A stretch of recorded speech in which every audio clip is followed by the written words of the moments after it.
What is up, everyone? Welcome to the live Sherdog post-fight show. You do not have Keith Schillen and Ben Duffy tonight. Both of them are busy on other endeavors.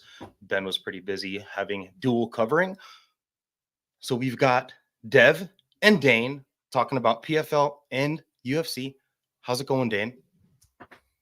Going good. I'm a little bit exhausted with every freaking round available that was used for the UFC card, but yeah, otherwise I'm doing good. I jokingly put into the Sherdog Slack chat during the second round of the UFC main event, minus 4,000, round 4 does not start. Sure shit did. Unlike the UFC's main event, the PFL's main event went by fairly quickly and it was fairly one-sided. I think it was John Butterfield said he wants to talk about the most important fight of the night, and I do too. PFL, Francis Ngannou finishes Renan Ferreira via, it's going to be TKO, ground and pound, but that was that was a flattening. He did it for Kobe. What do you think about Francis Ngannou? His performance, that was freaking awesome. Francis reminded people that he reminded them who he is, because as much as I hate to say it, in MMA terms, he's kind of been a forgotten character. He hasn't fought since I want to say it was January 2022. And that's a long absence. I know that he's done the boxing on the side, but it's when you're not stepping inside a cage, it's easy to forget that you're there. And so when we've been talking about the best heavyweight in the sport right now, it's basically been either John Jones or Tom Aspinall. And if we're forgetting something, it's the fact that Francis is still the lineal UFC or official world heavyweight champion. He didn't lose the belt; he relinquished it. So very emotional night for him. He dedicated it to his son Kobe, who passed away, I want to say, in April. I just an infant, very tragic. Being a dad myself, I get where that he would be incredibly emotional about that. So great performance from him, though. Happy to see him come back with such a thunderous victory. That's putting it lightly, because holy crap. But what are your thoughts? For my show, I picked Francis going into this fight because I just assumed he would do MMA. Like, he was willing to do MMA against Cyril Gane. He was willing to do MMA against Stipe in the rematch. He seems to be a guy that is dedicated to his craft, even though he switched to boxing. For him to switch to boxing, win a fight the way he, did against Tyson Fury, perform the way he did against Tyson Fury in a loss. And even if he was violently knocked out by Anthony Joshua, for him to come in and just lean on his wrestling, like, he knew it was up. The leg kicks they exchanged, like, from the first round, you could tell they both kind of felt each other's power, but I thought he would wrestle, and he is a good wrestler. Francis is not for heavyweight standards, Francis is not a bad MMA wrestler. He's got good top control, and I can't think of many people who have harder ground and pound. He left him face down, and Francis was in the corner crying after the fight just because of all the stuff he's been through. And I watched Renan Ferreira wake up and come to his senses, and he probably thought he was in Brazil. He probably did. I'm with you on that one, because I looked at his dazed look, and he had no clue what the hell was going on. I don't know what Renan Ferreira's game plan was going to be going into this fight. I just assumed, like, is he going to really try to punch with Francis? Because that's, a literal coin flip. And if you're leaning into coin flip odds being your best chance of winning a fight, I didn't love it. And clearly Francis just, he did MMA better, went and used his grappling, took him down. Renan Ferreira gave his back, trying to get back up, and it was just those. Was that a late stoppage? I think it was. Like, he could have held off on at least 6 or 7 of those punches, maybe even more. Because yeah, yeah, referee's going to referee with something like that.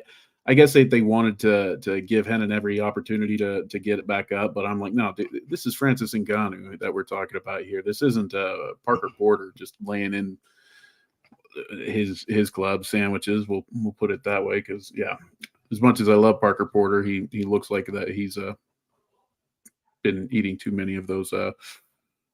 What was it that my colleagues at Bloody Elbow called him? Porker Parter. That was an accident, and it was something that kind of stuck. But anyway, but yeah, no, you stop a fight early with regards to Francis if he's got the ground and pound going, and the referee obviously chose not to, and Fajeda probably, like you said, thought he was in Brazil. Even if they run this fight back, I mean, I still think Francis wins like 7 out of 10 times. But say Renan Ferreira would have won this fight, that would have made Francis's future a little more clear, because they would have probably tried to do a rematch maybe. There's not a lot to talk about for the fight. I mean, Renan Ferreira overextended with the strikes. He backed himself up against the cage. Francis has a mean double leg, asks Cyril Gane. He took him down, pounded on him, kind of allowed him to give his back to get up, just to punch him behind the ear. And the fight was over. I think he faced more adversity outside of fight camp leading into this fight. Yeah, clearly. In a 6-month span, the violent knockout finish from Anthony Joshua, and then the loss of his son, and then to turn around and perform like this. Not just an incredible athlete, but just an incredible dude and perseverance. I think the PFL finally told Francis's story better than anyone else has. Yeah, I would agree with that. That's if I'm being honest, that's probably about the only thing that I really agreed with the PFL production tonight. They were, I don't want to throw them under the bus, but yeah, they've still got a ways to go to kind of figure things out. We were discussing it a little bit beforehand. They were heaping praise on things that they probably shouldn't have, just trying to overhype everything. And I was like, just call it like it is. Fans are gonna recognize bullshit when they hear it, and let them interpret it for themselves. But with the regards to the storytelling with Francis, I agree with you. They did very good with the promos on that. They how many NFL players did you see on the broadcast tonight? I can recall 3. Oh, go. Because I was I was trying to watch both that and the UFC card towards the end. I admit that they're not fighting, I'm not paying too much attention. So in those terms, I can't say that I know how many NFL players were there, but yeah. I saw 3. They had Gronk, Ray Lewis, Marshawn Lynch did a promo for the fight, which was really funny. It was like the most Marshall. They're like, please don't curse. And he's like, I only cursed 12 times. It was very, very awesome. Post-fight speech, Francis was very emotional. I know him and Brett are also they're homies, so like that probably made it a little bit more emotional. I mean, he's literally living in Brett Okamoto's old house. He purchased it from him. He said, I'm done, but I don't think he meant like I'm done fighting. I think he meant like I'm done. I finally made it through camp, all the trials and tribulations, and I did this. What the heck does the PFL do with him next? Like, what are we doing with Francis? In the chat, tell us, guys, the heck's going on with this? It's not much left for him here. No. If I'm Don Davis, I am screaming at the UFC that, hey, we've got the lineal champion. Francis did not lose the belt. He gave it up. He relinquished it. And, you remind Dana White of that enough times. And I know that Dana's going to do Dana, and he's going to say that John Jones is the best and all that fun stuff. And maybe John is, but we don't know, because while John has the belt, he did not take it from Francis. So if you want to get Francis hyped, you yell and scream about that. Try to say that, hey, how about we do cross promotion? I don't think it'll happen. But if PFL wants to make as much noise as possible, that's what they need to do. they finally can say they've got the best something, even and actually have like truth to it. There's an argument that John Jones has avoided the best two heavyweights of this generation, and Francis being one of them. Um, yeah, I mean, obviously, in a perfect world, Francis Ngannou is fighting Tom Aspinall for the vacant UFC heavyweight title. Perfect. But that's not going to happen. I don't know what they're going to do with him next, PFL, but the Saudis seem to love Francis. Have you noticed from the Anthony Joshua fight and this fight with Henan Ferreira, the commercials that were put behind Francis, like actual full blown, like high dollar commercials, Yeah, promoting this? So I think the Saudis like him. I think he boxes next, and I think he he tries probably to pick a will. fight with Deontay Wilder. No, I think you're right. Like, what does like what does he do overall next? Yes, I agree with you. He probably boxes, but in terms of MMA, I still think that's the smart thing for them to do. Just yell and scream about it. Again, I don't think that it happens, but it's MMA. Crazy ass shit happens all the time. And if there's, I'm gonna play Jim Carrey from Dumb and Dumber. If there's a 1 in a million chance, you're telling me there's a chance. So, might as well do it. Um, yeah, like, do you want to see him fight Dennis Goltsov or something, or do you want to Not see him particularly. like, or would you rather see him box like Joe Joyce? You know I what I mean? know. Like some and where's the money at? The Saudis could totally make that happen, especially now that he's a belt holder in True. a major organization. Um, it makes all the sense for him to just move into boxing and fight one more time and get a dub and then get one more payday and leave. He's older. I know he's had knee issues in the past. I mean, he fought Cyril Gahn with those 2 knee wraps on. So awesome moment for him.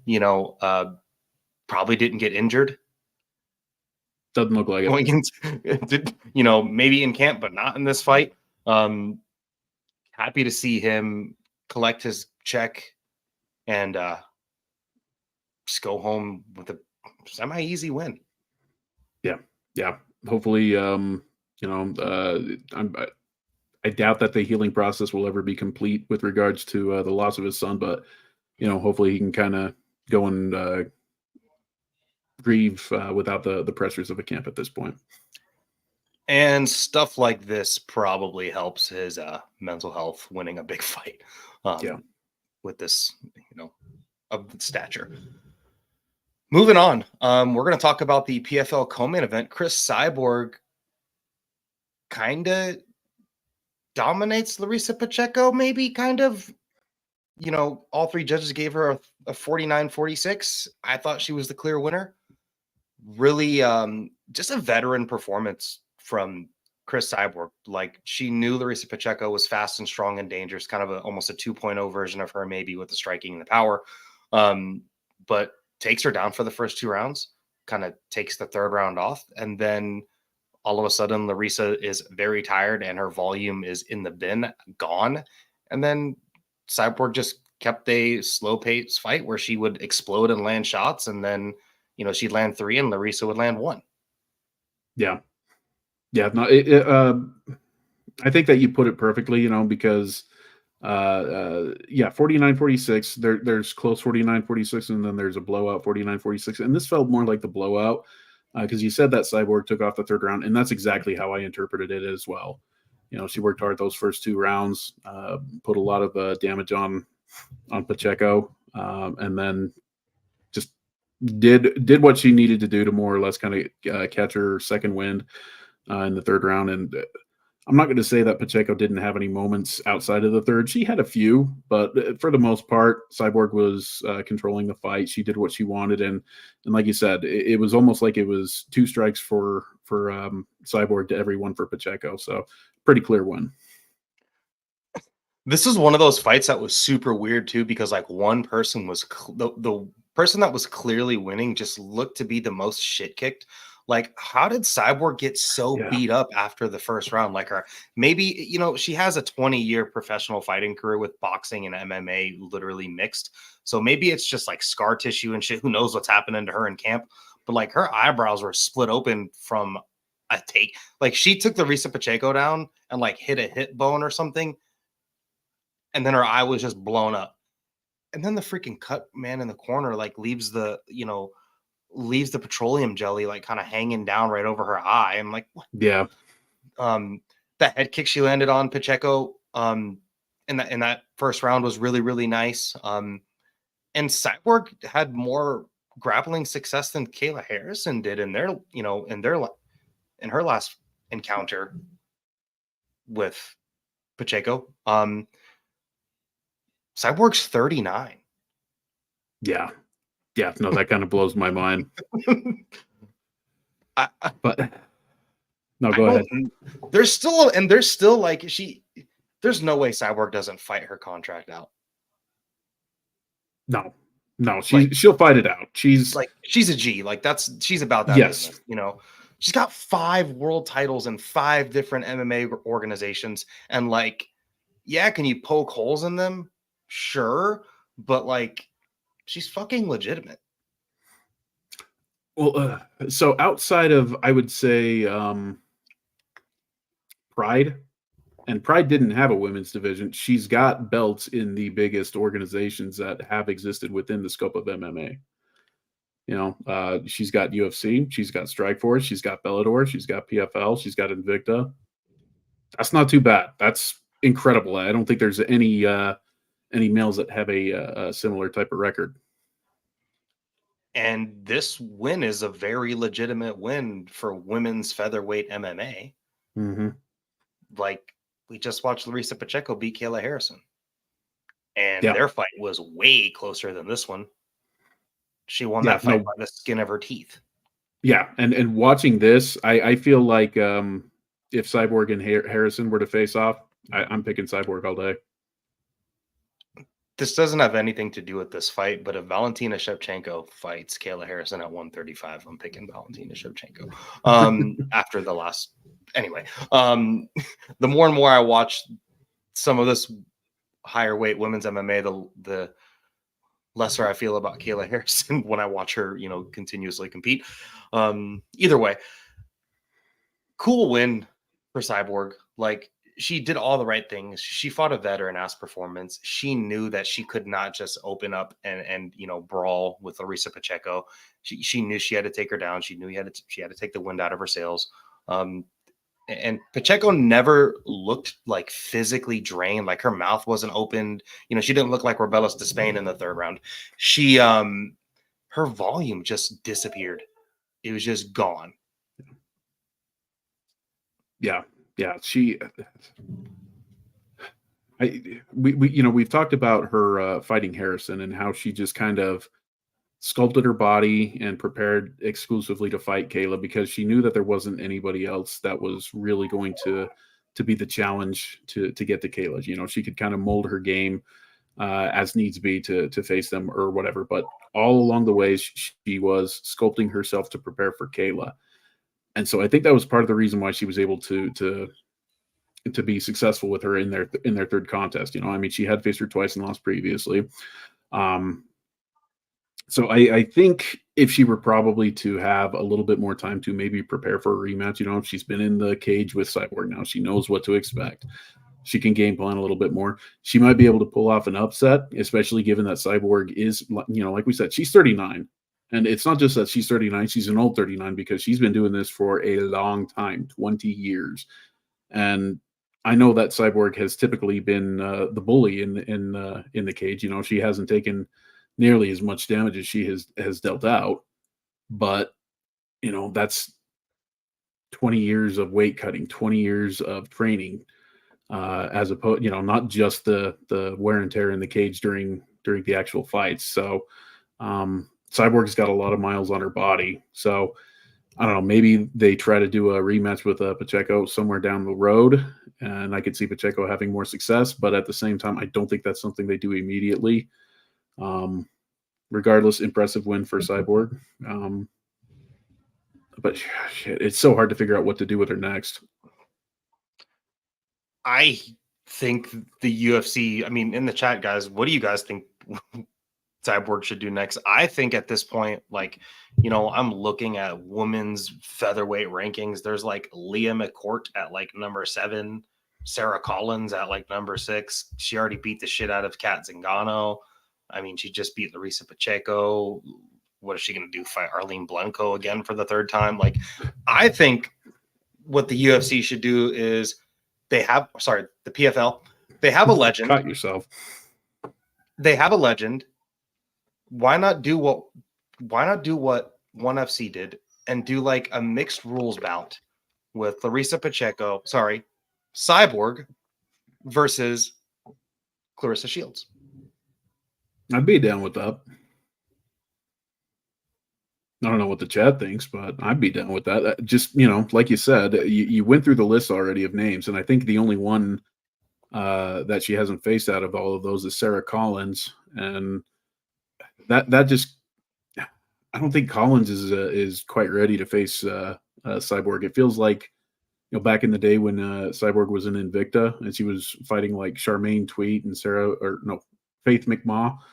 It just, those aren't fights that necessarily excited anybody. It was like, well, I guess it's a Cyborg fight, but I'm not excited for who she's fighting. And that's kind of what pretty much anybody else feels like. So I think the Shields idea is a good one. So, yeah. Yeah, no grappling. It would be like, hey, 4-round fight, 1st round boxing, 2nd round MMA, and the whole thing takes place with MMA gloves on. Very similar to what, ONE did with Mighty Mouse and Rod Tang. Yeah. But just boxing, not kickboxing. I think that could be interesting, weird, and fun, but I don't think the PFL is creative enough to do that. Yeah, let's say creative enough to do something like that. They were creative enough to this week during their pre-fight do the grip strength thing 1 week after the UFC did it. That was pretty funny. Good win for Cyborg though, man. She's 39, 5 major titles, like just beyond impressive. Yeah. No, I maintain that there's still a solid case for her to be considered the women's GOAT. I know that a lot of people will say Nunes, but I'm still not convinced that if we run that fight back 10 times that we don't see Cyborg win 6 or 7 times. I was so pissed when the UFC didn't push for that rematch, but hey, it is what it is. Hey, she's got the longevity at this point. It's the hey, Amanda's star shined really bright, but Cyborg's might have been a little dimmer, but man, it's been shining way freaking longer. Talking about a shining star from Ireland, Belfast, Paul Hughes pulled up. A lot of people thought he was going to be way overmatched. They thought AJ McKee would tool him here, but no. He looked really, really good. Defeats AJ McKee via split decision. We're like, regardless of the outcome of that fight, I felt Paul Hughes was just a better MMA fighter. He was more crafty and more punishing. Yeah. For the first time, I felt like I was watching Antonio McKee as opposed to AJ McKee, just because he was so reliant on the wrestling. Like, AJ's been a much better striker in the past. I don't know what it was.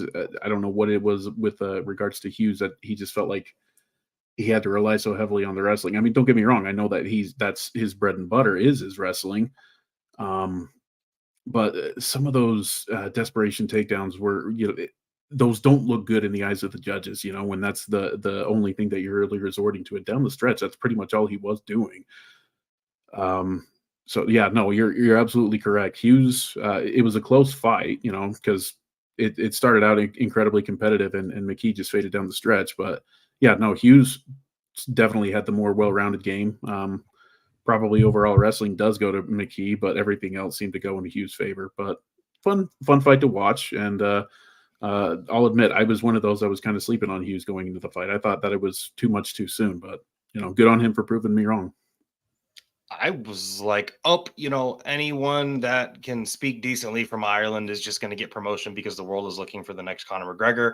But I can't think of another Irish MMA fighter that I've been more hyped on right now. What does concern me about him and his future is his willingness to chase the bag, which is awesome because damn well there was offers, from a lot of places, but the PFL gave him the highest dollar amount. He jumped. He looked really good though. He really hurt AJ McKee and almost finished him in the first. The knees against the cage, even his top control and ground and pound over AJ McKee's. AJ McKee was really looking to try to he thought he was going to be the slicker grappler, but he wasn't. And in those moments where he wasn't the slicker grappler, he kind of got hit a lot on the feet. Yep.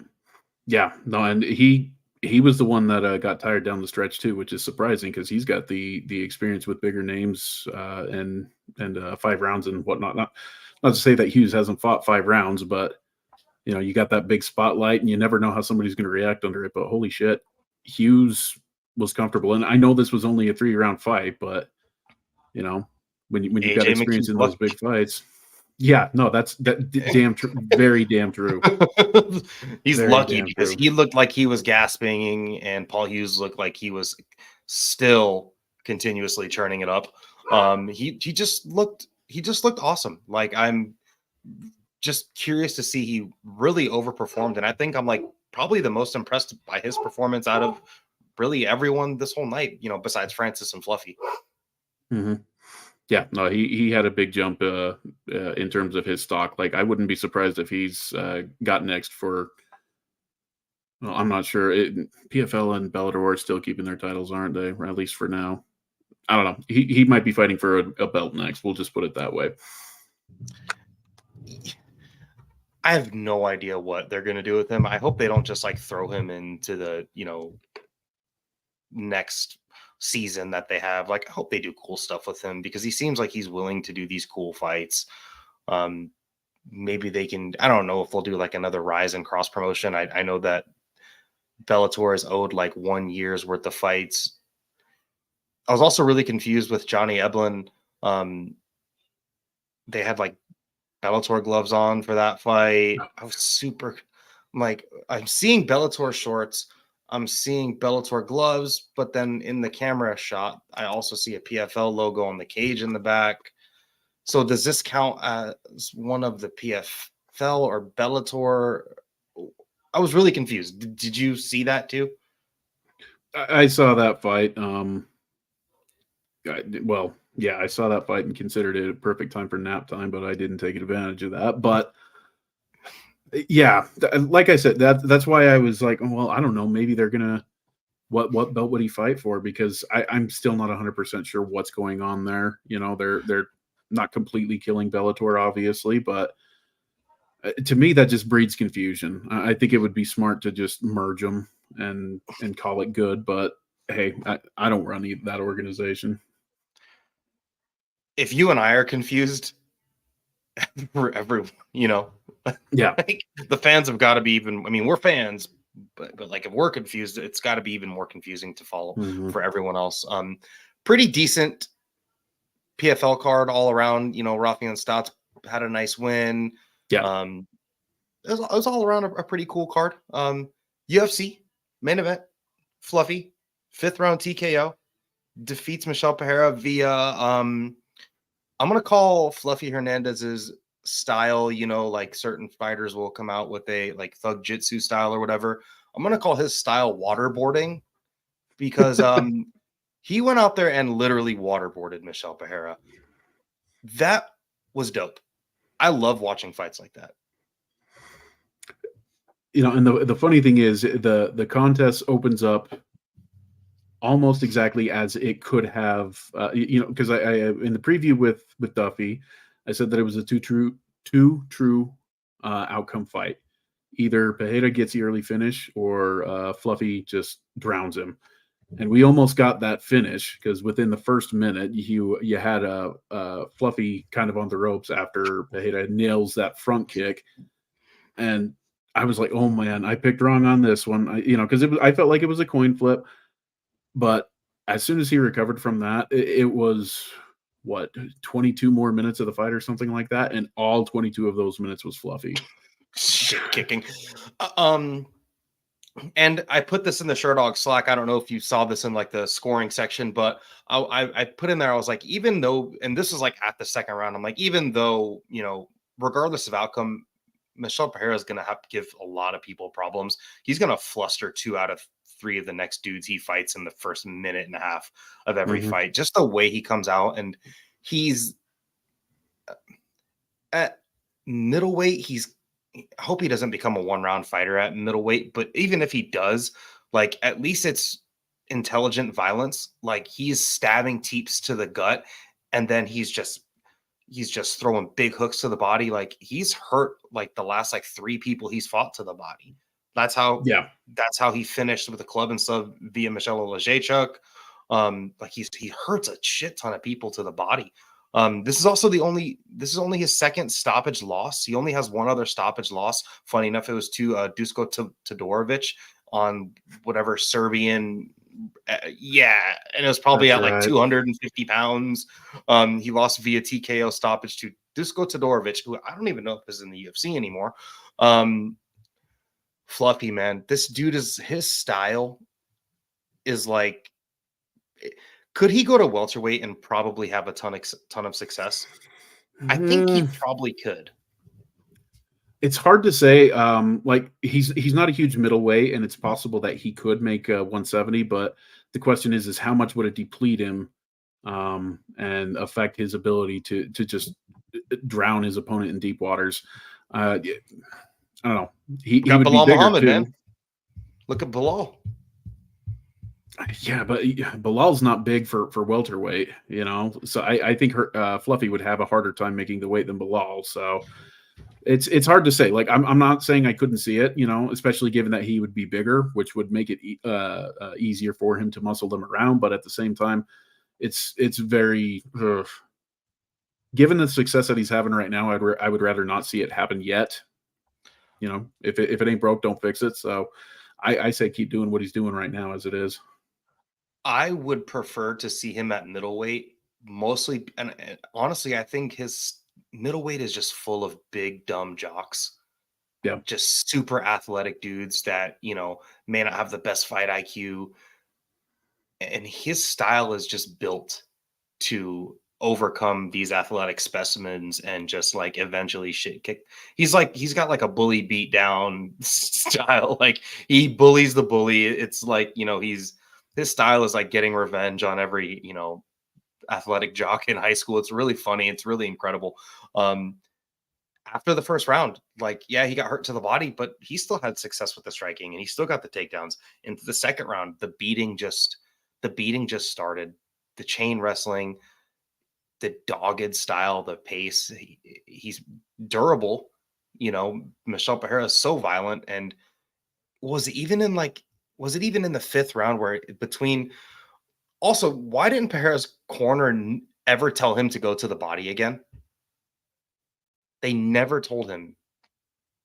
They told him to take a round off when he basically got 10-8'd, and they never told him to go to the body again. Yeah, I don't think that they studied any film on Hernandez. Hernandez wasn't going to let him take a round off. Like, that was extremely weird, but he did land that like jump knee in the 5th round, and like that seemed to be centimeters off from still potentially ending that fight. Fluffy's ground and pound, once he started to cut Michel, this fight could have been stopped. Like, if this was a boxing match, this would have just been a corner stoppage. Like, after the 3rd round, they'd have been like, hey dude, there's no coming back from this. Yeah, no, I threw a tweet out there after the 4th. I'm like, Pereira's corner should stop this. Didn't see that. I didn't even see that. So you and I are of the same, like, yeah. MMA needs more boxing stoppages. It's going to help your fighter out. And it's, people are in the chat talking about Darren Elkins, but like, it only works for him. It doesn't always work for him, clearly. Well, especially given Elkins is not a great athlete. Like, he's not going to win somebody with his punching power. He's not going to win fights because he's a grappling ace. He's not going to win fights because he's a superb athlete. Elkins only route is the fact that he is going to out tough you. Pereira's got other options. So no, if he's taking a shit kicking like that, throw in the towel. Let him preserve whatever he has left that he can preserve for the rest of the fight. So yeah, I always think it's much better for a fighter's mental health to have the corner pull the plug on a fight so they can be upset and say, well, I didn't quit on myself, than them take an absolute fucking shit kicking, get their eyebrows busted open. Where that fight got stopped because Michelle started to see his own blood and realize he was bleeding. And he was like, I don't know if I need to put up any more resistance. And the yep, ground and pound just took over. Like, if his corner would have stopped that, then Michelle's never facing that, that moment of, uh-oh, I've been getting absolutely clobbered. This sucks. Now, if they stop that from ever happening, then he doesn't know what it's like. And then he's not as, maybe he's more fearless moving forward. I never like to see a fighter, you know, have to quit on themselves in a fight like that. It kind of, it probably could have just been stopped. Um, Fluffy looked awesome. Like, technically his grappling was there. Even in the fifth round, I was like, you could just probably strike with this dude and like finish him on the feet, but that's not his thing. Um, in the post-fight interview in the cage, Paul Felder mentioned, hey, it looked like he got hurt to the body. He said yes. I Um, appreciate that honesty. Oh, he's a dude that's not. He does not seem to be a dude that's going to ever hold his tongue. I think he speaks his mind right there in the moment, and that's something Yeah, that most people appreciate about Fluffy. I love his fight style. He's awesome. What I didn't love is he didn't have a call out after this. This yeah. was his first main event. Have a freaking call out, dude. He said he doesn't really follow the roster. He should just go to Sherdog.com and he can figure out the rankings from there. So Fluffy, if you're listening to this, Sherdog.com, next time you fight, dude, get yourself, call someone out on the roster. Who do you think he should fight next? I've got a name. I've got a name as well. I'll let you go first. Okay, let's see if we have the same name. And if we don't have the same name, he's going to be your, it's going to be 1A, 1B. I've got Brendan Allen. Okay, I can see that one. I can see that one, but I actually have Marvin Vettori. And the reason why I say Vettori is Vettori, he's tough, but more than anything, Vettori is just angry. And I would love to see how especially Angry over he can 5 get. rounds. Yes, exactly. Because you know that if Hernandez is doing that to him, he's just going to get more and more pissed off because it Just against shake. Cannonier, Cannonier's got that thundering power, and so he was kind of getting shit kicked. Like, we haven't seen him since that loss, so that'll kind of say something about that. But just the death by 1,000 cuts from Fluffy, I can just see him getting so pissed, and so I would love to see Vettori and Hernandez for that reason. I think, honestly, Fluffy is going to be in dope fights, like, just forever, because his style just only allows him to have dope fights. Like, he's got to take one. He's got to take one to give one, but like once he starts rolling, it's just a snowball effect. Like, he's one of the most like 5-round fighters ever, Oh cardio yeah, paced. It's so awesome. He's built for this division. He is, the polar opposite of like the Yoel Romeros and like the Dricus Duplessis and all of the yes. Luke Rockholds and all of these insane athletes that we've seen, over the years. He's just got this old school mentality. He embraces the grind. I fucking love it. Michelle Pereira, what does the UFC do with him next? So I've got the perfect fight. this one, I think I do as well. I'll let you go first if you want, but given No, that you went first last time, okay, you fair go enough. first this time. Kevin Holland Oh, has to be okay. like two guys that have fluctuated between welterweight and middleweight, and both are just, they're kind of nuts in the cage. To me, that seems like the perfect fight. So I've got someone else, and I think your fight is a good fight. But the person I have, I think, is long due for a shot into the rankings at 185. Hobocop, Michelle Pereira. I really think that's the fight to make. Hobocop can wrestle, can grapple, but he will also be fearless and stand toe to toe with Michelle Pereira. The first 2 minutes of that fight is going to be effing bonkers. Um, you, I think this is Pereira's ceiling in this division. Just don't book him against someone like Jacob Malkoon. You know what I mean? Like he's gonna ice some dudes. Like he's gonna ice some dudes. Like they might, book him against like Andre Muniz next, and he might kill him with a teep kick to the gut. You know, Yeah. just make fun fights with Michelle Pereira. I think a fight like a Hobo Cop is never in a dull fight. And Michelle Pereira has had some snoozers, but even though he was on the wrong side of a one-ended ass whooping, this was still a pretty fun fight. Yeah, it would have been funner if they would have stopped it in the third or fourth round. But yeah, for the most part, it was definitely good. I agree. Another really good fight, men's flyweight, Charles Johnson, You're Sumaderji. skipping a fight. Am I? Oh, duh. Rob Font. Yes. Sorry, I Charles Johnson haircut has just been throwing me off all night. Oh, dude, that thing's so distracting. You see that in the crowd, you can't help but notice it. Okay. Rob Font defeats Kyler Phillips 29-28 on all the scorecards. Rob Font, he is a guy that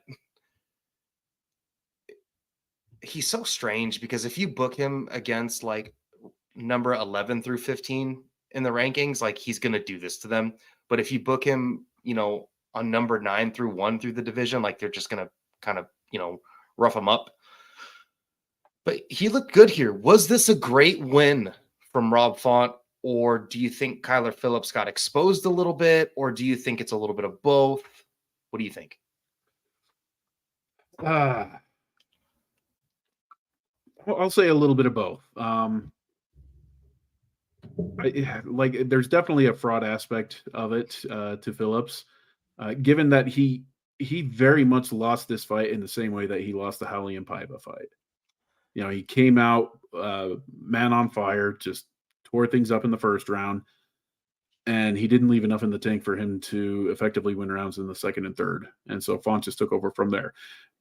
Granted, Font did change things up. Entering this fight, he had lost 4 of his last 5. So he went and he was working with the Zahabi brothers. And he didn't look like, I think the main thing that I noticed was he did not look defeated at the end of the first round. He still looked pretty confident that he more or less expected what Phillips did and that he was going to come back and whoop some ass. And son of a bitch, if that's not exactly what he did, he got his jab going. He did get taken down early in the second and third rounds, aside from being dominated in the first. But after that, he was able to easily stuff Phillips' takedowns and just put on the boxing clinic that we would expect from him if this was just a typical boxing match without the grappling aspect. So a little bit of both. If I'm going to lean one way or the other, I'd probably lean more towards Phillips being a fraud. I hate to use the term fraud, but he was a huge favorite, and I don't know if he can ever avoid having the Raulian Paiva fight. I think that's just kind of who he is, Kyler Phillips. I don't know if it's like a cardio thing, an athletic thing, where he's really just he's a one-round fighter. Like if he's not blowing the doors off of his opponent in the first round, it's just not good. Like in the third round, he got that takedown, it got defended, and then he was just so willing to take the back foot, so willing to just eat Font's jab and just skate around the outside of the cage. Font's footwork actually looked pretty good and pretty improved. I loved his punches to the body. He would throw jabs, allow Kyler Phillips to kind of cut the angle, and then he would just kind of, cut him off with a big looping hook. Sometimes he'd throw 2 hooks to the body. I like Font's body punching. He was throwing slick uppercuts. He does have big, frame wise, he just seems to be a dude that has like large hands for his size. I loved his willingness to just stay on the front foot in this fight, regardless of what was coming after, even if they were reactive takedowns. But like Kyler Phillips, this was like sitting on a whoopee cushion for him. It just became instantly deflated. Like his athleticism after the first round was just cut by 70%. Yeah. No, and when I say fraud, I don't mean that he's not a good fighter. He obviously is. He broke into the rankings, and I think he deserves a spot in the rankings. But is he a future contender? At this point, I feel pretty confident saying no. Not at But at the bantamweight, same dude. time, yeah, bantamweight's a Shark Tank. You can't. But I'll throw out there. He's still only 29, which I know that should be the prime years of bantamweight, but he doesn't have too many miles on his body, and we've seen stranger things. Like Michael Bisping became the champion after years of everybody saying it ain't happening, buddy. So while I say I don't see it happening, I always like to say with MMA you got to take those types of things with a grain of salt. So if I'm writing him off, that doesn't mean that I'm completely right. The new, one of the new MMA metas, and I'm sure right when I say this, you're gonna be like, yeah, totally. It's just like dudes that have true cardio. Like having true cardio, it's almost a requirement in 2024 going into 2025 at MMA, especially at this level at men's bantamweight. Like, look who's the champion there. When was the last time Kyler Phillips won a third round in a fight That's a that good point. did not finish? Like, when was the last time he won a third round? The great Hatsby is saying Phillips versus O'Malley next. I think O'Malley probably beats him up in the gym enough Yeah. because they both train out of MMA Lab. And there's a bunch of dudes in MMA Lab that are all in this division, and they're all like right around the same, ranking from each other. And I could totally see him versus like Mario Bautista could make sense, but he's just got to get his cardio together. I don't know if he has championship level cardiovascular athleticism. Like, he's got the speed and the power. Dude, his grappling chops are pretty awesome too when he can get those flowing. So, but they just only last around. It's just very, exactly. And then when he's tired, he couldn't get Rob Font to respect anything. And once he's tired, he's just so willing to take the back foot. And I just, at men's bantamweight, there's so many killers there, and I know he's got the Song Yadong fight, but how does, if he fights Cheeto Vera or something like that, and there's a round 5 start and he's just taking the back foot like that, that's just Cheeto. Yeah.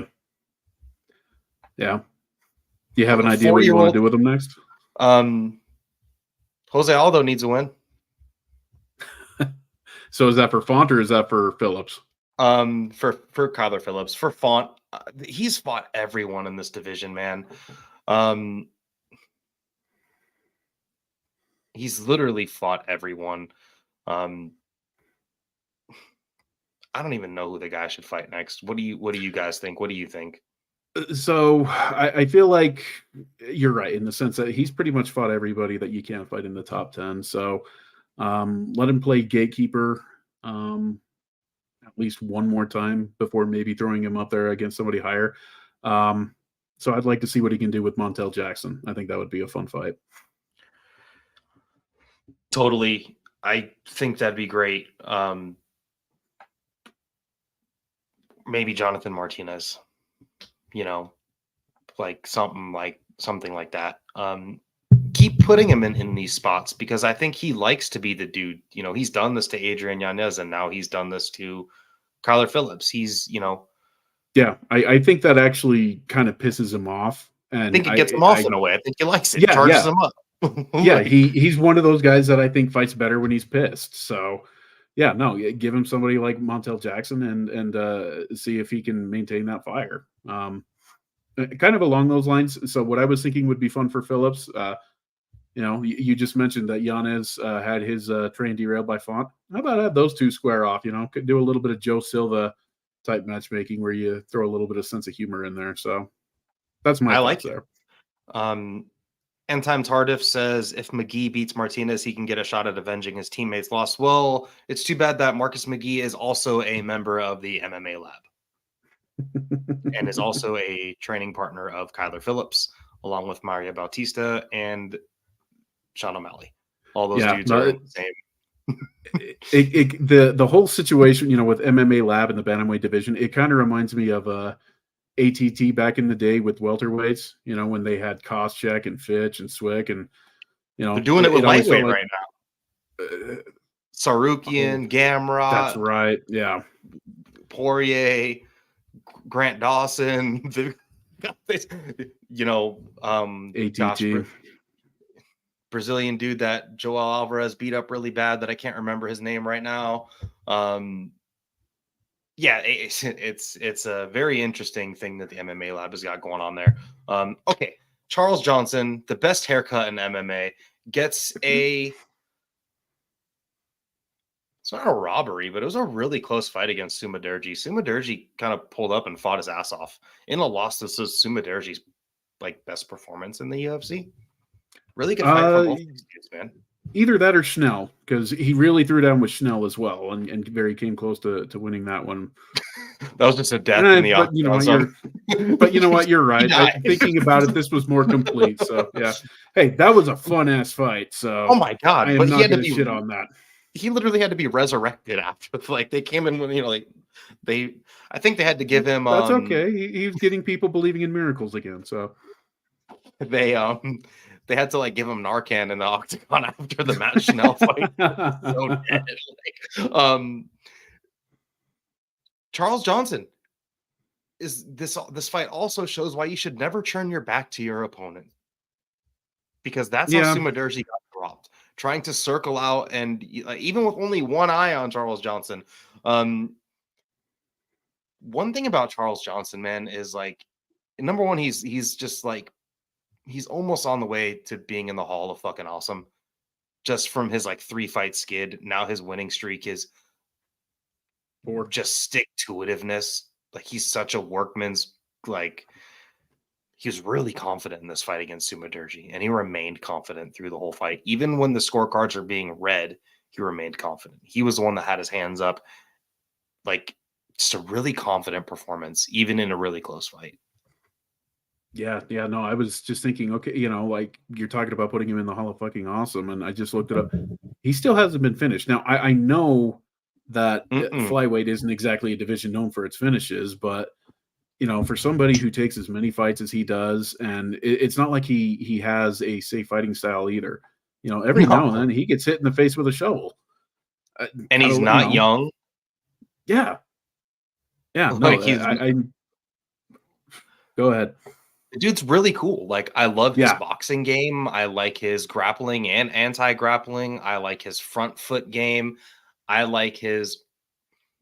In 2 fights in a row, he has had moments where, if you slip in front of him, if you make one false move, you make one bad step, the way that he finished Joshua Van and the way he almost finished Sumaderji, all it took was Sumaderji to, kind of churn his back and try to exit out of the pocket a little too quickly, and just kind of went too hard, and he got hit with that big hook and almost got murdered against the cage. Shout out to Sumaderji for starting a scramble and a leg entanglement and fighting out of there. But Charles Johnson will punish you. He's got good power for this division. His boxing looked good, and Sumaderji's southpaw boxing looked really good too. His wrestling looked good in this fight. He arguably won it. Really, really close fight. God, I wish Charles Johnson would get a haircut. Or at least let the rest of his head grow out and then just even shit out. Yeah, I guess that is a type of haircut, but still, yeah. Your beard looks like that the back mullet, of his man. Yeah, if you just turn it around and glued it to... Believe me, I know I'm not an attractive man either. So, yeah, I get what you're saying. So, oh man. Yeah, no, it bugs the crap out of me too. My wife walked into the room and she's like, "Oh wow, that is one of the stupidest haircuts I've ever seen." I'm like, "Yeah, he keeps it." When he first debuted and it was green, it looked like tree moss against Muhammad Mokaev. Yes. And honestly, shout out for him for doing shit like that. That's memorable. Oh yeah, no, I think that's why he does it. Yeah, maybe he does it just to be remembered. Really good performance. He probably is just willing to fight anyone anywhere again. I don't know what is he gonna fight again in 2024? Uh, I think most of the cards are filled up at this point, but if there is an injury and somebody needs to fill in on late notice, I'm sure that the UFC is willing to give him a call and say, "Hey, do you want to jump in on this one?" And given he is who he is, I think that he'd be more than willing to jump on it. So I'm not going to say no. Like I don't if I'm going to bet, I'm going to say nah. Probably happens. His next fight is with the turn of the calendar, but I wouldn't count him out either. Is men's flyweight right now kind of more exciting with contenders and dudes outside of championship fights than ever before? Oh, but flyweight has never been better than what it is right now. I hate to speak ill about Mighty Mouse, but his dominance really kind of put a damper on the division when he was reigning it. Granted, it's not like there were a lot of people that could legitimately challenge him, but he beat Benavidez and Dodson twice, and then after that, it was just kind of whoever else could pop up, and eventually Cejudo finally did that, but you know, it was a huge wet blanket. Unfortunately, I think it would have been better if there had been more hot potato early on. So Yeah, and the Moreno Figgy thing also too kind of like it was weird, but it allowed all of these guys to kind of, cut their teeth. Like where was mhm. Joshua Van just like debuting in LFA when those two dudes were having their four fight quadrilogy going on, and where was Charles Johnson like cutting his teeth in the regional? So it's really cool what the men's flyweight division has become. We had multiple fights on this card at um men's flyweight, and even for Sumaderji, like even though he lost, like we're gonna talk about cut list tonight. Like he's not on my cut list off of this loss at all. No, I thought that entering this event that he was going to be cut if he lost, but at this point, no, not after a performance like that. No, and there's plenty of dudes in this division I still think that Sumaderji can beat, especially if he fought this way against Charles Johnson. Yeah, Um, Moving on to the Houston native, not Ben Duffy, Cameron Smotherman pulls up on short notice, gets fouled a bunch, and defeats Jake Hadley in a not a one-sided fight, but like a weird performance from Jake Hadley. This was a yeah, weird fight. yeah. No, I don't want to take anything away from Smotherman. He came in, he did what he needed to do, and he looked sharp on the feet. But I feel like Hadley gave himself the worst chance to win the fight that he possibly could because Hadley's best aspect is his grappling. Um, Is it and though? uh, That's, it may not be I'm not anymore being at sarcastic. I'm just bantamweight. Well, at flyweight when he was able to get the fight on the ground, yeah, he did get caught in a couple of submissions, but I'll grant you that. But I still say that just because he got caught doesn't mean it's not the best aspect of his game. But I don't know. It's possible that at bantamweight he doesn't have the same advantage to be able to bully his opponents the way that he did at flyweight. So um, at this point, you may be right. It may not be anymore. I don't know. But against somebody like Smotherman, who I would say, especially at this level, his ground game is untested. I thought that would have been the smartest thing for him to do. And Hadley did not make any serious efforts to get the fight to the ground until it was too late. It was, yeah, even though I felt like it was pretty clear he was losing the fight.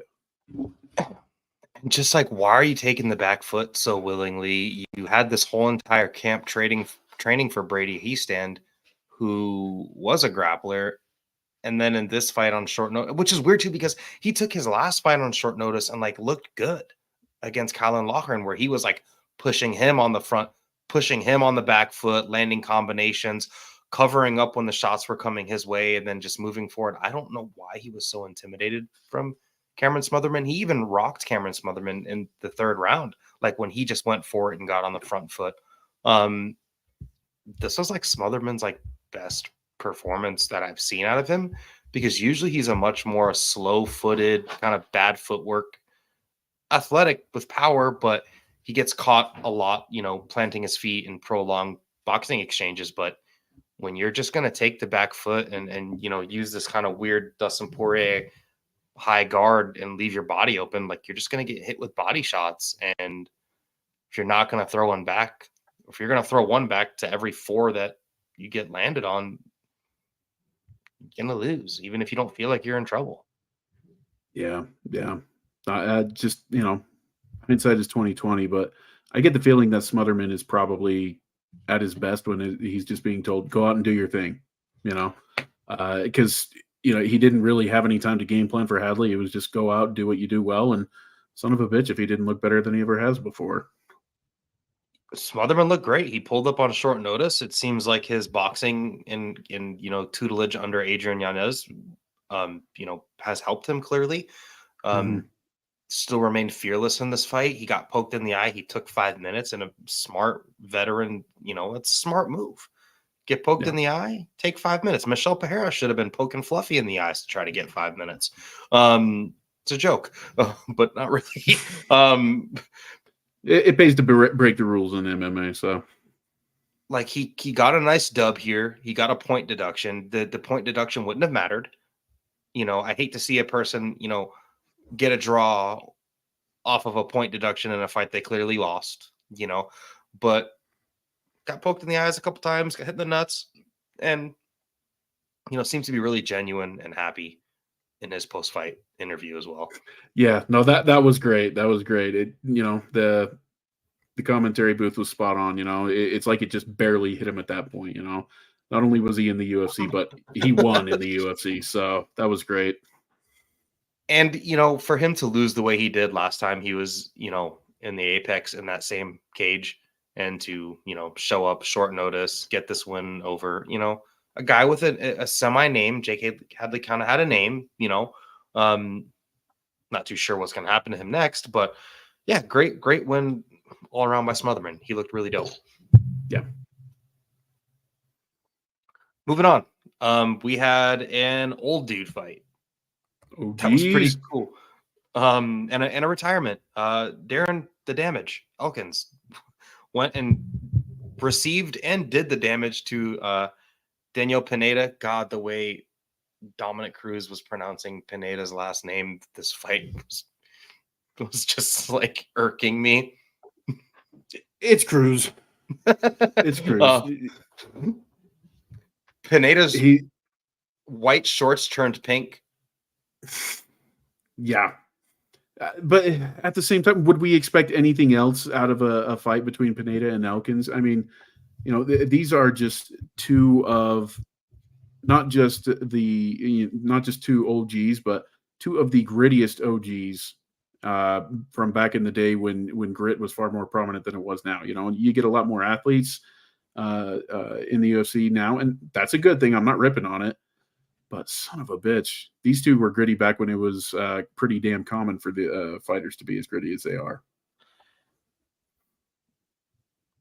Pineda's got an insane, like, if you go and look through his fights and like look at his run in the PFL and look at all of his wins, like it's like 26 or 28 or something like that of his wins all come via stoppage. He has never won a decision. Also, it's 28 of 28. Yeah. 28 of 28. And then throw in the fact, too, that there's the no contest from the PFL that he finished as well. So, and those are like catching bodies type of finishes, Yeah. Like the Mobley fight, like he literally like caught a body in that fight.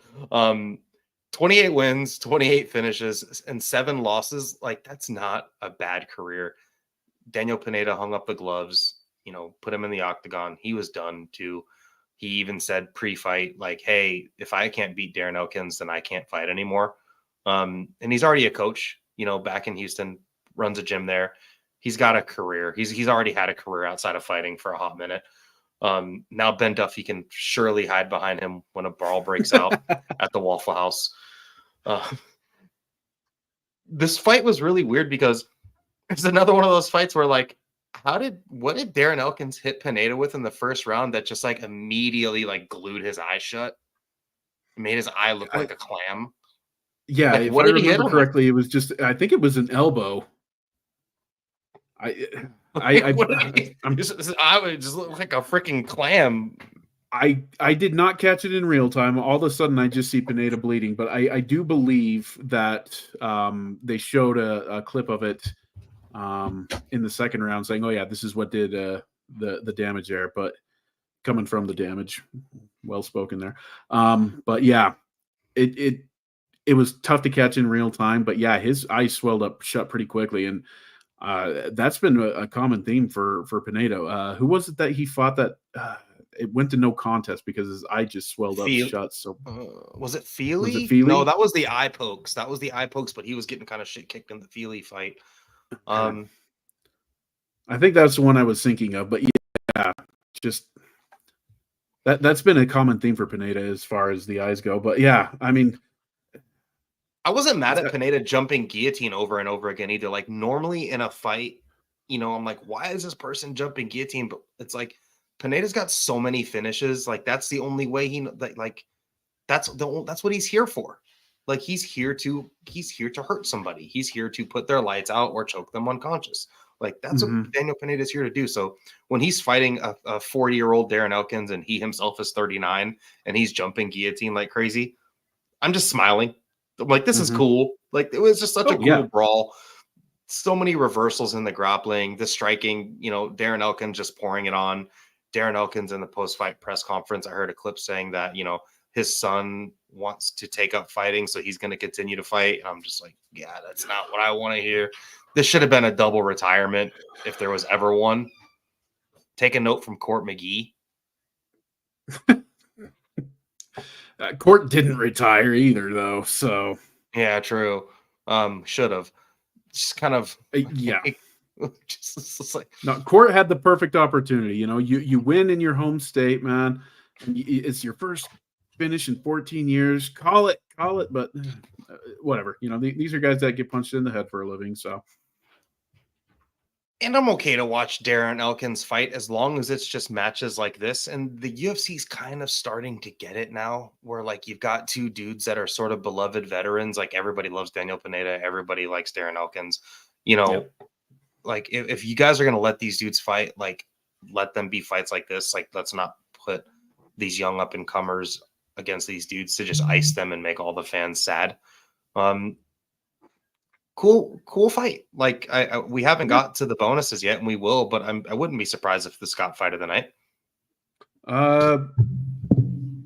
Just an early prediction. I'll say that we get 2 fight of the nights. This is one of them, and I'll say that the other one is Johnson and Muderji. I would not be surprised at all if the UFC went and did 2 fight of the nights just to kind of rub it in the PFL's face. Well, there were only 2 finishes, so yeah. Well, there was almost a finish in the top fight of the prelims. Asu Almabayev defeats Mateus Nicolau. Mateus Nicolau, when Matt Schnell goes, a new one is born. It's like Mateus Nicolau has this uncanny ability to look so fucking slick, but then just get hit with a shovel at some point in his fights and either die or nearly die. It's at this point, it's a positioning issue in fights, and it's also a chin issue. Like there's kind of like, for me, from what the data shows now and the way he just gets cold clocked so easy, he's one of those dudes that like for so long he was so slick to where he wouldn't get touched like this, but then now all of a sudden it's like it's not James Vick territory, but when he gets hit clean, he gets hit hard and he goes down. And Almabayev almost finished him in this fight.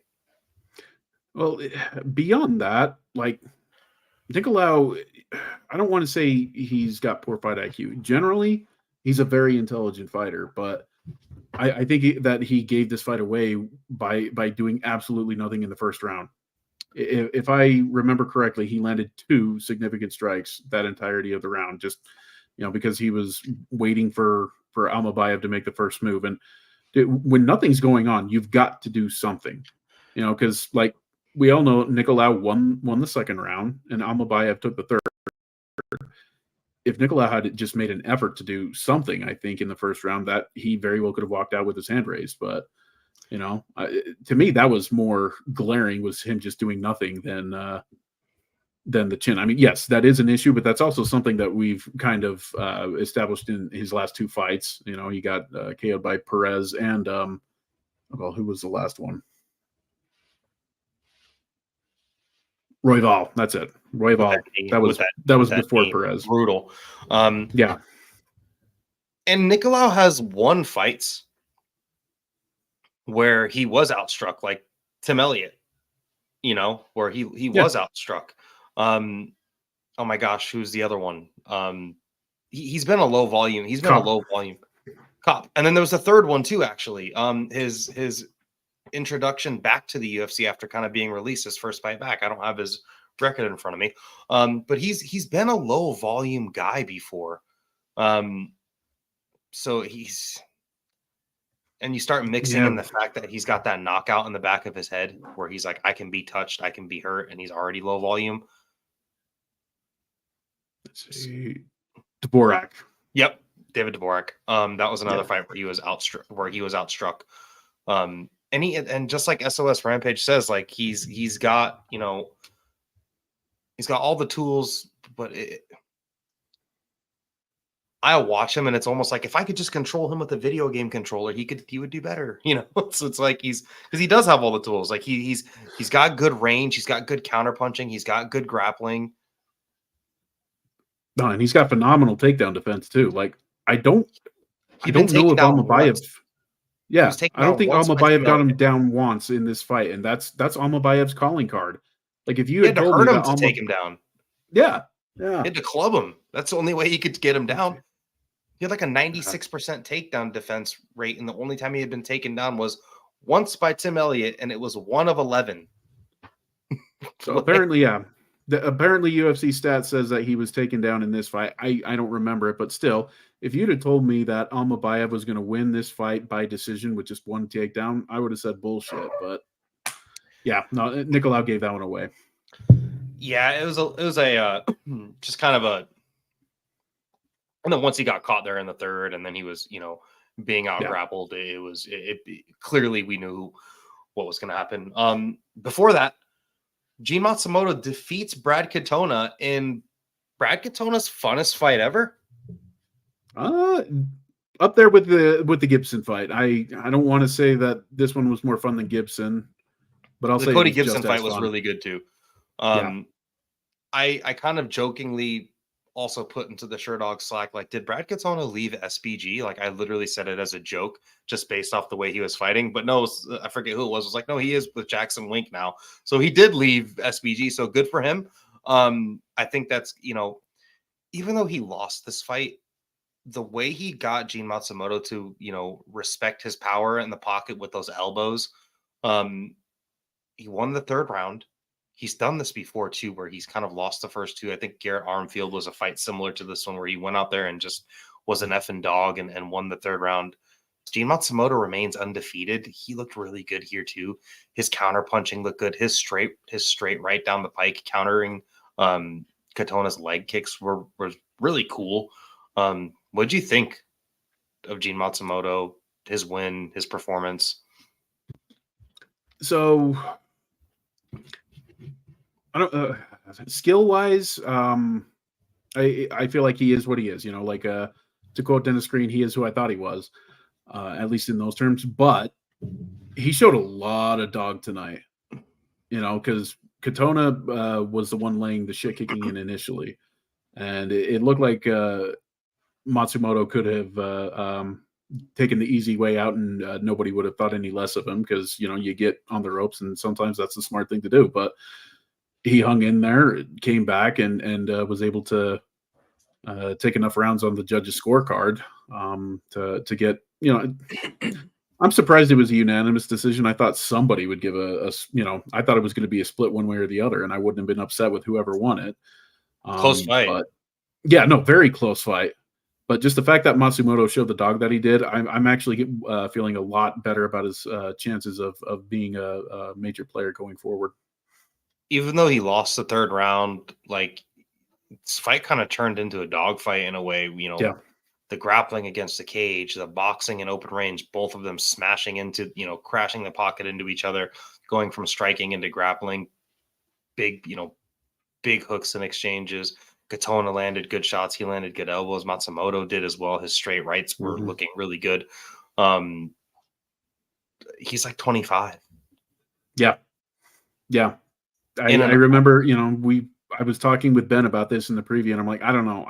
I'm not huge on him. I think maybe he could get on the fringe of the top 15 or something like that. But, if he keeps having showing this type of heart, I'm going to say that he's got more potential than that. I mean, I'm not sold quite yet. If he can have another dogfight like this and come out on top, I probably will be. But, if he can just piece people up without getting into a dogfight, that'd be even better. Sometimes you got to pull up and win a fight like this to show yourself Yeah. who you are, especially at his age, mid-20s. This is probably even he's undefeated, but this is like definitely the most adversity he's, faced By far. Even though he won this fight. His hand speed looks good. Like he's got a black belt in multiple martial arts. I think, especially in this division, there's definitely enough other dudes outside the top 15, even outside the top 20 that he can kind of cut his teeth in the UFC and slowly grind his way up if he continues catching wins. Yeah, no, there's a lot of guys in the bantamweight division that, they've got talent similar to Matsumoto, but they haven't proven it yet. So no, you're absolutely right. There's plenty of time for him to continue to cut his teeth. Speaking of cutting, someone that did not cut enough weight, we had Jocelyn Edwards defeating Tamaris Vidal in the third round. Less than 30 seconds left on the clock. She gets the rear naked choke. It sucks that she blew weight so bad because this was Jocelyn Edwards' like best fight in the UFC ever. Oh, by far. She had all aspects of her game going. She said, "I'm not getting cut. I don't give a damn. Like, I'm winning this fight."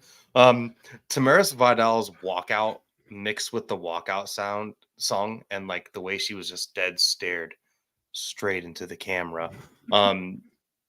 It's like, this is Tamaris Vidal. Like, it made me just laugh. And her posturing in this, like, they're both willing to brawl. Like, this was best case scenario for this fight. This fight could have and should have been way worse. Yeah. No, that's a good way to put it. It was definitely a better fight than what I anticipated. But then again, that doesn't necessarily mean it was a great fight, but it was entertaining enough that I'm like, okay, I'm good with this. Especially given, like you said, this was easily Edwards' best performance. She was able to get everything going from the outside. She was able to get her wrestling going. If I remember correctly, she attempted a couple of subs. I don't think they were particularly close, but did some damage in the clinch. But I think Vidal had some success in the clinch too. So I think Edwards was like, okay, we're done with this. But yeah, no, very good performance. It's just she's got to start making weight. I mean, I don't want to judge anybody, but it looked like she could have maybe lost something somewhere. If I'm not mistaken, she took her hair extensions out. She's got that Norma Dumont thing going on. Badonk. Yes. And hopefully she gets a chance to get her, weight in check, because that takedown into that back take with a submission was pretty cool. And they're both willing to brawl. I love how Jocelyn Edwards fights every person like they owe her money. Like, why is it after the fights it's this big, like, I'm sorry, now we're friends? Like, even with the Aileen Perez thing and her, her one of her last times out. Like, I love how there's like always these random beefs. I mean, it's weird. Dude, like, where's this shit coming from? The Diaz brothers do the same thing. They're like, if I'm fighting you, I'm not going to like you.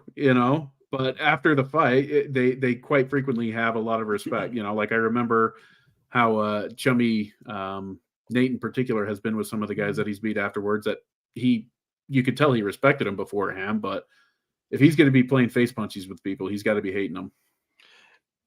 Yeah, I think it's a little bit of that Dustin Poirier kind of, let me get a chip on my shoulder type of deal. It was a fine fight, best case scenario.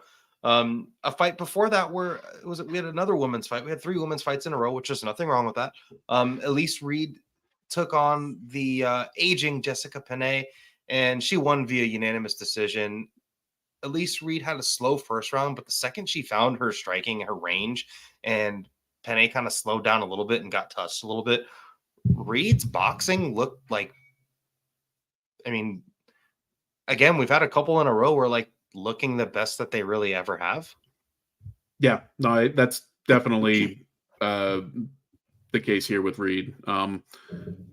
She's somebody that I have had a trouble getting a feel for, and for She's the most part, I forgettable. think that I've overlooked I mean, her. Well, yeah. I don't. Yeah, no, absolutely true. Nothing against her. She's kind of fought forgettable fights up until now. Yeah, no, that's the perfect way to put it, and she hasn't really had the fights that she's won in particular haven't been memorable. Like I remember her getting shit kicked by Sajara Eubanks, but that fight never should have happened. I think that she was the one, yeah. And I remember her. I believe that she was the one that broke Sam Hughes's losing streak, because Sam Hughes comes into the UFC, loses I think 3 in a row, and she's on the chopping block if she doesn't win. And yeah, but beyond that, I don't really remember anything else about Reed. I remember thinking when she first came into the UFC, oh wow, she's a pretty good counter striker. She's got some good combinations, and I just haven't seen that until this fight. She finally actually let her hands go, and she looked freaking awesome. Like you said, it took her a little bit to find her range, but once she did, she pieced up Penne pretty well. Penne was trying to get that tie clinch with the knees, and it was just like, in those exchanges and those tie-ups, Reed would just like shuck her off or just blast her like with a couple hockey punches and then just like push her away and then start nailing her. And it was just like, it started to look like just an athletic overmatch difference and then like an age thing where Jessica Penne was trying and she was never out of it. But Reed just landed so many damaging punches. The hand speed was giving Penne so many problems. It was 3 and 4 to 1 strikes just in speed alone. Like Reed would unleash a 2 and 3 punch combination that would snap Penne's head back, and then Penne would just, have this in the same time throw a jab. Like it was just such a stark speed difference. And I'm okay to see Elise Reed like just, continue to do this stuff. We weren't supposed to matchmake with her, but Angela Hill was in the corner of Jessica Penne. Like, why doesn't she just, do like a kickboxing fight with Angela Hill? That's what they'll do if they get booked. They'll just end up being that's true. Like, why not? That could be fun. That's true. I've got Hill circled for Marina Rodriguez, but I wouldn't necessarily mind seeing this one.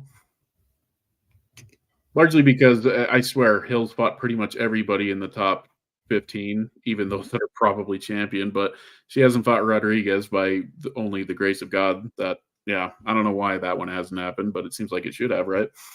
Yeah, and I mean, and for Elise Reed, like no fight is going to be wrong for her moving forward. Like there's just a bunch. I mean, no, it could be anybody from Pooja Tomar to Ariane Cornelosi to I don't know who else is coming off a Loma Lookboonmee, something. Maybe she gets booked against a Loma Lookboonmee. Like I think she lost to Lookboonmee already. But did she already? Maybe that's why I think that. So. Maybe that's why it came to me so quickly.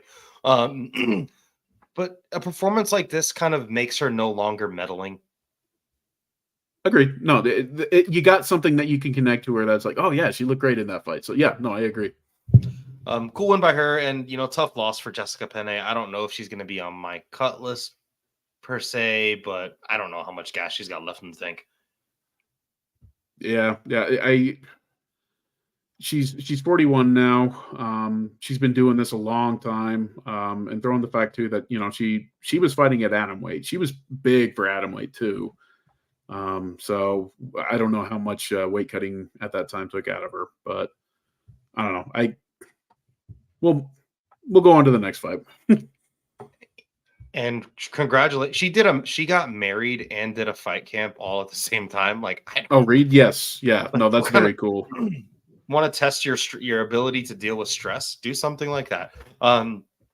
Before that, we had a TKO stoppage via teep kick to the body. Nope. Melissa Martinez should have got that over okay. Elise Ardeleon. You're correct. Honestly, shout out to Dom Cruz for not sending Keith Peterson to straight absolute hell. He wants to. For that, because I mean, the door was wide open. He just didn't want to do it. It was right before that happened, in between, during the third round, the UFC populated on the screen the live betting odds for this. Ardeleon was a minus 298 favorite. Yep. And Martinez was like a plus 200 and something dog. I don't know if that was a typo, but when the UFC is heavily promoting sports betting, and then they bury James Krause under the jail, but then post live odds like that, that seems weird and shady to me. Well, what's even worse about that? It's weird. Well, I agree, but what's worse than that, though, is the fact that Ardeleon lost 30-27 on all three scorecards.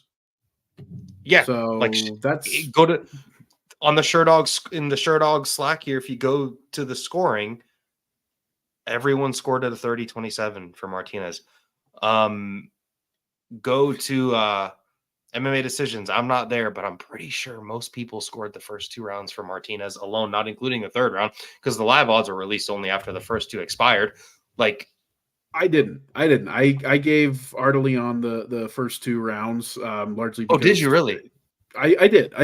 I felt like she was the busier fighter. Like, I have no problem with somebody giving Martinez the first two rounds. I'm not saying 30-27 is a crappy score. I'm just saying it was one of those that, they're throwing out the odds like they're out there like that. And I can see it, but I thought that was a little bit wide. I'm like, those kind of felt like coin flip rounds to me. So I don't know why she's at negative 290.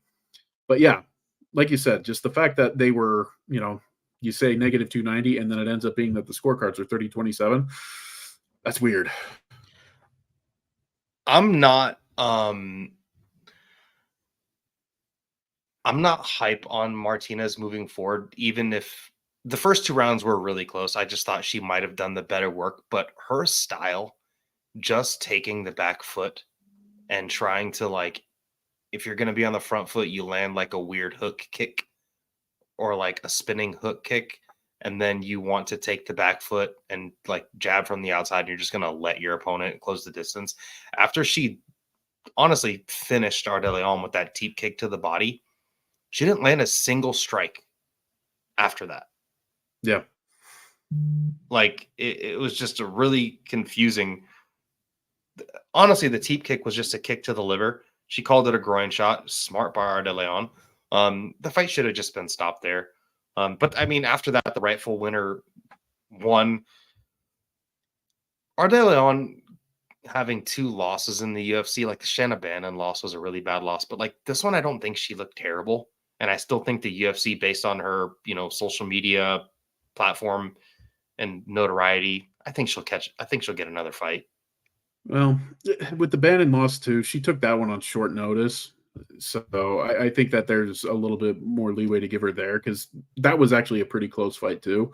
I think that says more about the capabilities of Bannon than anything else, but yeah. Yeah, I mean, there's so many women's strawweights out there. Like, what do we do with either one of them next? I mean, Ardeleon seems to be wanting to fight consistently. So I think the UFC will throw her a bone. And then Martinez, I'm glad she's back. She was gone after a really long hiatus. Long time. Yeah. She looked kind of small here, but Ardeleon is not a small fighter herself for the division. No, she relies on being the bully, and yeah. And her forward pressure and her willing, like, Ardeleon is a dog for someone that does 100%. Her other profession, for her to have the other profession that she has and to be so willing to take punishment, it's like the same, like, Alan Jouban, like these pretty fighters that are, Michelle Waterson, like these pretty fighters, they're just willing to take a shit kicking, kind of meh fight. Moving on, we had the card opener, and you used the term fraud check earlier. Yeah, I'm going to use the term fraud check. that's fair here. Rebellis to Spain is defeated by Austin Lane. It's a bad fight, dude. Like, this was the worst. This fight coincided with the Paul Hughes and AJ McKee fight. Yep. And I had the AJ McKee fight and Paul Hughes going on this laptop, and I had the Rebellis to Spain. And I was standing in my kitchen and my living room. There's no wall between them. I was standing in my kitchen with my fiance, and I told her, "Hey, watch this fight because it's only going to last 1 minute." 1 minute. Rebellis to Spain overthrows a punch, slips and falls. Austin Lane gets on top of him, and then the rest of the fight was history. Yeah. Yeah. It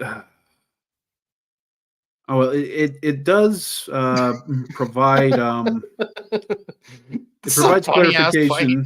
It provides clarification of the types of fighters that the UFC needs to match to Spain with. None, dude. His first None fight. in the UFC. No, it totally does. No, it does. They need to re-sign. Oh god, who was? Remember, he was at. Can't remember his name, but Josh Parisian. They had him. They could bring back Rocky Martinez. That would be fun to watch him do his thing against him. Jared Vanderaa. That's who I was trying to think of. Jared Vanderaa. Just Parker Porter. I mentioned him earlier tonight. Just Dude, these lumbering guys that can't move. Well, yeah, but at the same time, they've got to be able to be quick enough to get him. Now, because say what you will with Lane, he is a good athlete. He is. Vanderaa, no. Parisian, no. Martinez, no. Porter, no. So get somebody that he should be able to react to pretty quickly and just put him lights out.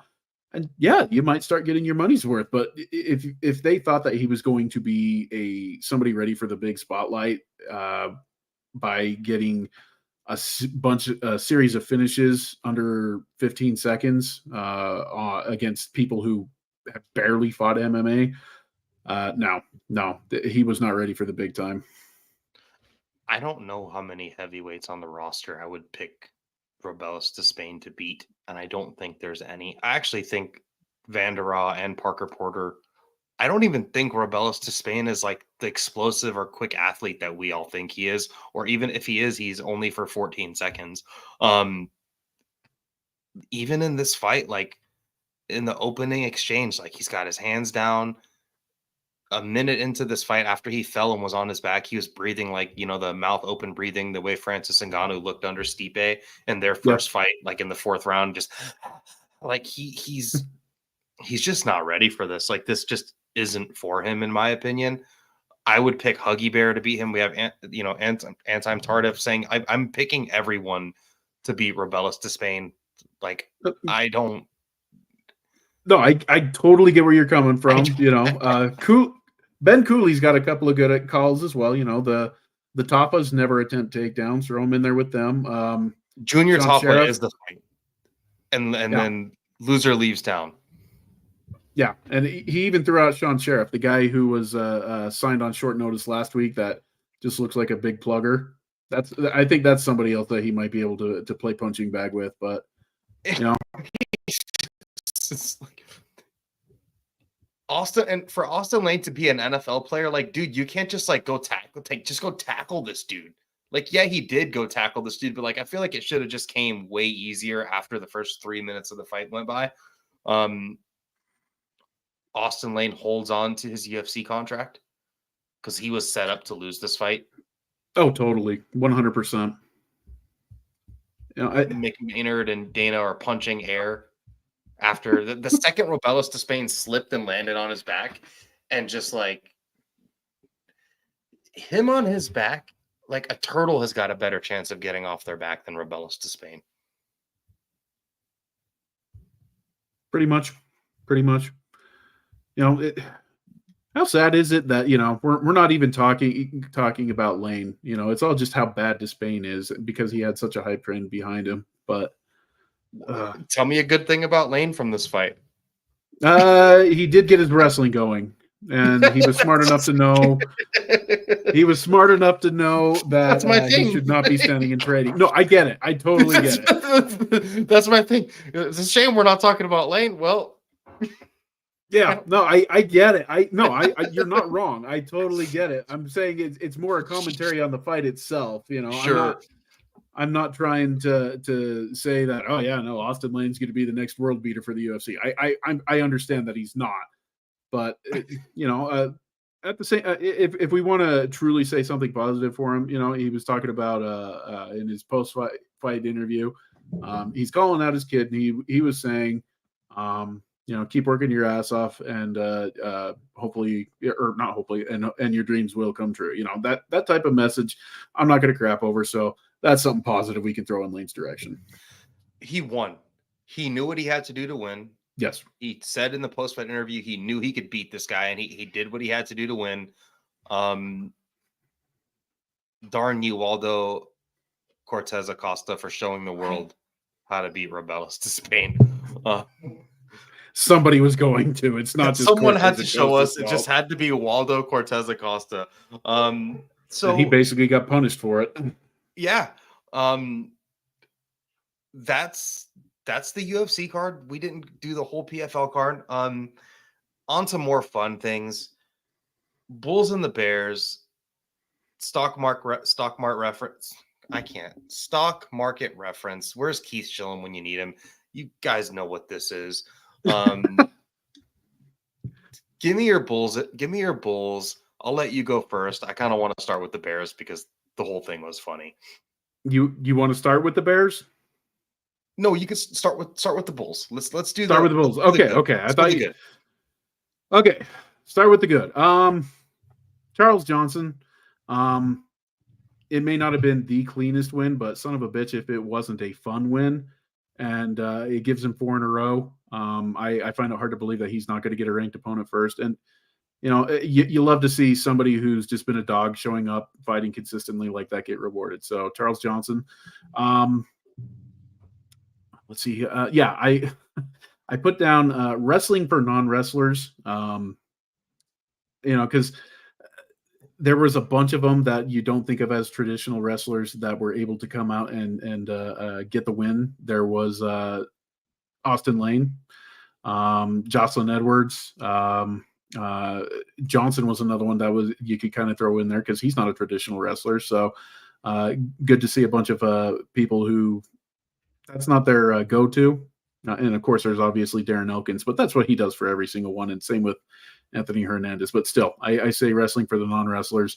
And last bull for the night that I had, where did my list go? Oh, pressure cooking. And that goes more towards both Elkins and Hernandez because you called it waterboarding. I labeled it as pressure cooking, but it's the same damn thing. You just melt your opponents, and that's exactly what they did.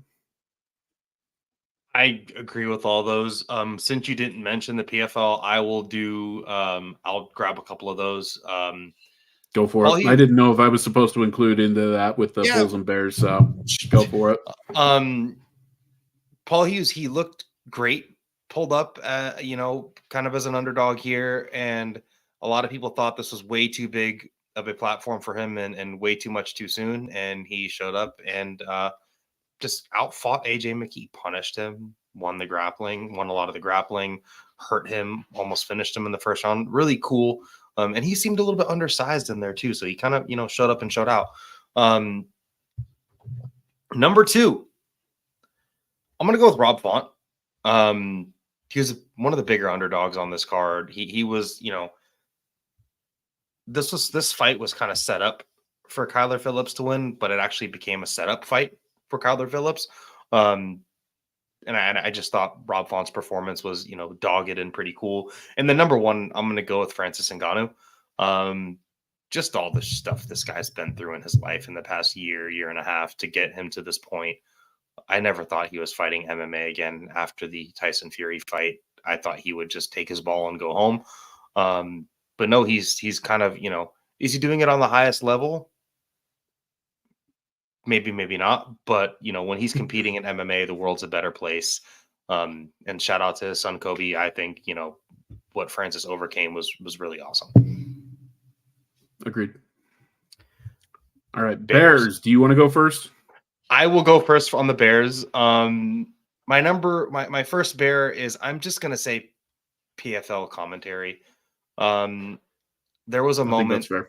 There was a moment in this fight, and this kind of steals my dude seriously, but there was a moment on this card on the PFL preliminaries where there was an undefeated Dagestani taking on an undefeated Spaniard, and he won via 30-27, but it was just like the most boring grappling, like positional grappling with no damage. And Dan Hardy goes, "Can't wait to watch tape back on that fight."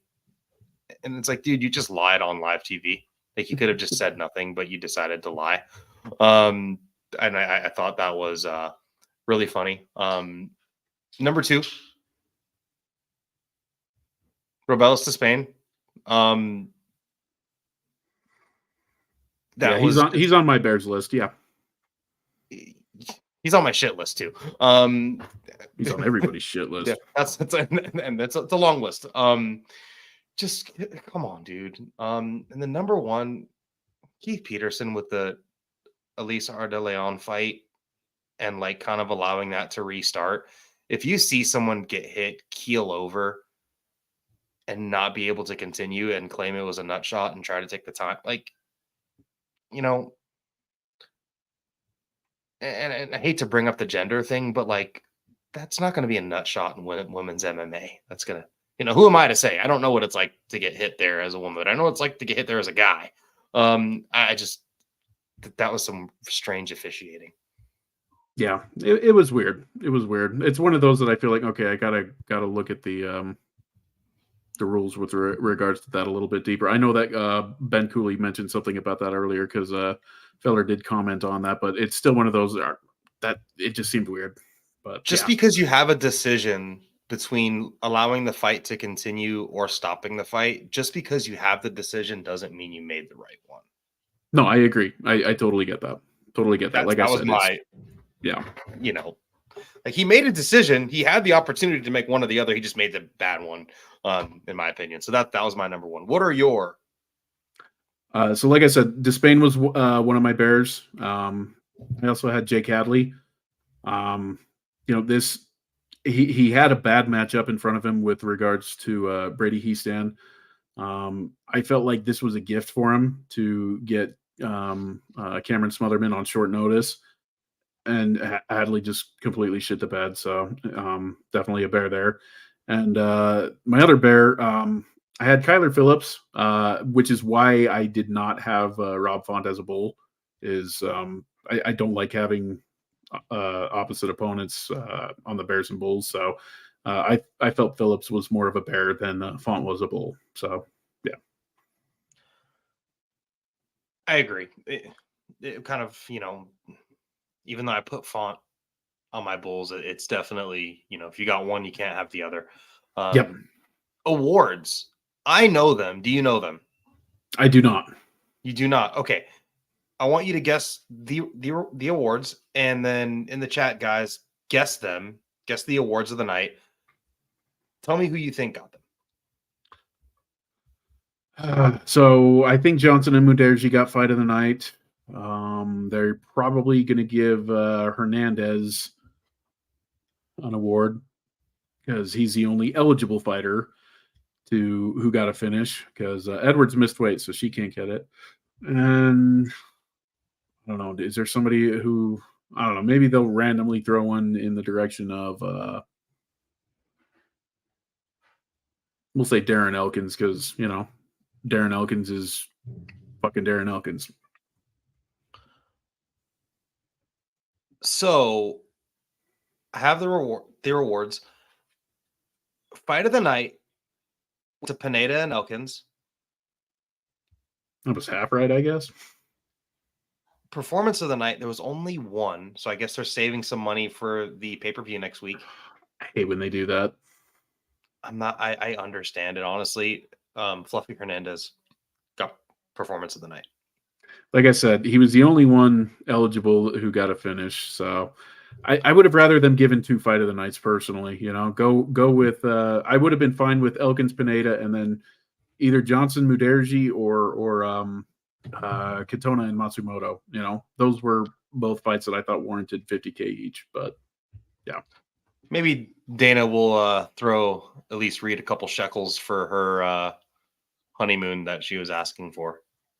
She pushed a little harder on a night like tonight. She could have freaking, maybe she could have gotten that finish. She could have, got that 50 G's. Dude, seriously, do you have any dude seriously? What the F weird moments? We've already talked about yeah, no, the Ardeline negative 290 favorite in the third, and then losing to 3:30:27s. That was one of the. I was like, what the hell, dude? Seriously? But yeah, that was really weird to me. And then it made me chuckle when right before Reed and Panay started their fight, Fitzgerald had to correct himself. Where the hell did he get the idea that Jessica Panay was from New Jersey? Because he said both of them are from New Jersey. But I mean, isn't that his job to be able to know that type of stuff? I don't know. Dude, seriously. But Keith Peterson, obviously, I mean, like he actually probably took a $50,000 bonus from Martinez there with that, honestly, because if she would have got the finish, probably right on a fight like tonight, if that body kick could have turned into body kick and then some violent ground and pound punishment, maybe that could have made her 50 G's richer. I didn't think about that, but that's a very good point. Then other dude seriously is like, I don't drink, but I don't drink at all. And if I did, I probably wouldn't day drink. But man, if someone made a drinking game out of the amount of times Randy Couture said impose his will on the PFL fight card tonight during the broadcast, they would have probably been like 200 shots in. Talking about the preview for the Renan Ferreira Francis Ngannou fight, whoever imposes their will, that was their key to Randy Couture's keys to victory. Whoever imposes their will in 2024. Like I thought it was. I thought that was awesome. And then Randy's old school. There was a moment where Ray Lewis was talking to Sean O'Connell and Randy Couture and Dan Hardy, and he was telling him, he's like, you guys know what it's like to be champions. And it's like, dude, Sean O'Connell won the PFL champion. Like, he's the only PFL champ on this broadcast. Well, I'll give him credit for Randy, but Dan Hardy, I don't was like what years around at that time. I don't know, but yeah, just like Sean O'Connell's right there, dude. He knows what it's like to be a champion. I thought that was kind of funny and interesting. Stuff like that happens all the time. Like I remember the first time that there was a for NFL Europe, if anybody remembers that, the first time that they ever had the championship winning fight for that, or not fight, but championship winning game for that, the quarterback's like, oh yeah, I've been dreaming about this my whole life. Your whole life? This is the first season that this damn thing has existed. How the hell has that happened? But people dreaming about something you didn't know. Yeah. So, dreaming about something that you didn't even know existed when you were a kid for your whole life. I don't know how the hell that happens, but people make those type of snafus all the time just because they feel like it's the thing to say. So, cut list. We're not going to include PFL for the cut list. No, definitely not. And I've got 2, but at the same time, I have to acknowledge, Pineda, he's not on there because he retired. Yes, exactly. He's done. And I have feelings. I got a strong feeling that one of the people that I have on my cut list may have done some negotiating to prevent that from happening. So no one on your cut list? I've got 2 on my cut list, but I'll explain really quick. The first one that I have on there, Tamara's Vidal. But the reason why I say that she may have done some negotiating is Edwards missed weight by a lot. And I could very well see her and her management team saying, we'll take the fight, but we don't get cut if we lose.